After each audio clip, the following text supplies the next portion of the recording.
Saudara, meski belum resmi diumumkan oleh Komisi Pemilihan Umum pemenang Capres-Cawapres 2024, namun simulasi program makan siang sudah dilakukan. Dan hari ini simulasi makan siang gratis dihadiri Menko Perekonomian Erlangga Hartarto di SMP Negeri 2 Curug, Tangerang.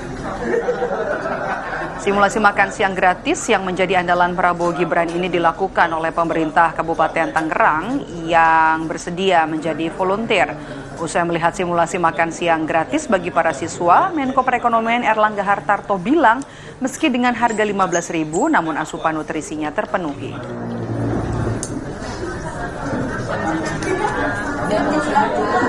Melihat simulasi untuk makan dengan biaya Rp15.000, itu membawa tumbler dan juga kotak makanan.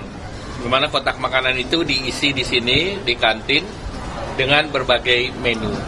Dan kalau kita lihat dari jenis makanan dan juga jenis makanan itu mempunyai gizi yang cukup dalam bentuk kalori maupun protein. Saudara, seperti inilah kira-kira contoh simulasi menu makan siang gratis di SMP Negeri 2 Curug, Tangerang, Banten. Dalam simulasi setiap murid mendapatkan makan siang nasi, kemudian ada ayam goreng tepung, perkedel tahu, sayur capcay, dan buah pisang.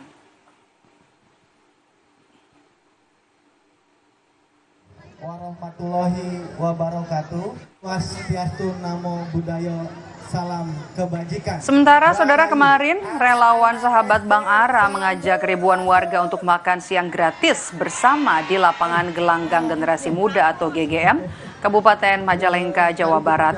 Makan siang gratis bersama dihadiri ibu hamil, kemudian juga ada anak sekolah tingkat sekolah dasar dan sekolah menengah pertama, dan mendapat sambutan baik dan antusias dari warga Kabupaten Majalengka. Atur nuhun kepada Kang Yugi yang mewakili.